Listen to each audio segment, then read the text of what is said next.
มันจะยิงกันที่หันเล็งๆแล้วตาเงินที่แฮมแม่งเอ้ยเนี่ยไว้ที่ทักต้องเต้นก็ดึงตัวเกียร์แท็กแย่นึงแย่นึงทันครับโอ้หัวปีห้างจับเลยคุณขอใครครับเอาคนไปปลาไปเลยเพราะเขาจะเอาไปอย่างเลยทุกคนนะไม่เห็นอย่างอย่าพูดเจ้าละคนดิเอามาโบกเดี๋ยวเอาก็มาที่นั่นนั่นไปวางเถิงมาทำการดีเพื่อนจะเอาเงินละลายทุกคนต้องใส่หมอเอาลุนป่านนี้น้อยนี่เนาะมองมาใส่ที่คานเก็บเลยปลาซิวนี่นั่งยิงข้างกินเนาะนั่งอยู่หันเลยกินมืออื่นมั่วมาคนเดียวนั่งอยู่หันเอาแหลมมาคนอันแหลมเหล็กอะนะ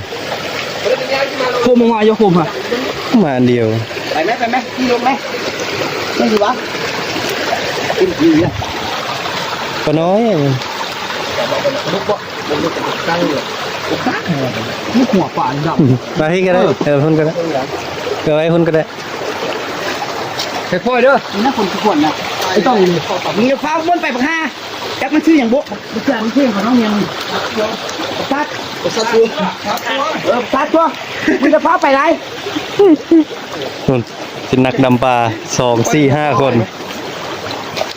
ไปเด้อพี่มีแหลมเรามาทางนี่มีนักได้ยิงไม่ได้ดิยิงผ่านนะสับตีนกันเลยปลาโดนระยะประสิทธิ์อีกแหลมเอาเขาลืดอยู่แหลมห้างบ่ห้างนี่ว่าไปก็ใบแห้งไรผมอยู่นี่เสียวทำเลยบ้านละเอาหัวมีแยงไหมใช้หมดบ่มั้ยมือใช้หมดบ่อันนี้มันหลายคนแล้วมันโอ้พี่คอใหญ่พี่ก็ได้บังด่าเฮ็ดสองตัวแล้วตะคอดิโอ้บอกคอใหญ่ทุกคนเอาใส่ถุงกดนี่เขาเอียงเข้าไปเขาได้เขาเลยเขาตกอยู่อ่ะโอ้ดิดับไหลให้มันรูดเด้อมึงเด้อเดี๋ยวเผาแล้วปลาคอใหญ่มือน้ำเรศมือได้ปลากระจนใหญ่เนาะนี่ปลาคอใหญ่เลยใส่แล้วไปข้างหน้าใส่มึงอยากเขาเห็ดคนเกินไปเดียวนะตัวที่เห็ดบ่าวปลากระจนวะมึงบ่อายปลาทักบริษัทรัฐเฮ็ดโอ้ยทุกคนงานตบใหญ่เลยบริษัทจับเป็นงานหลายเลยก็งับปลาคอใหญ่เนาะ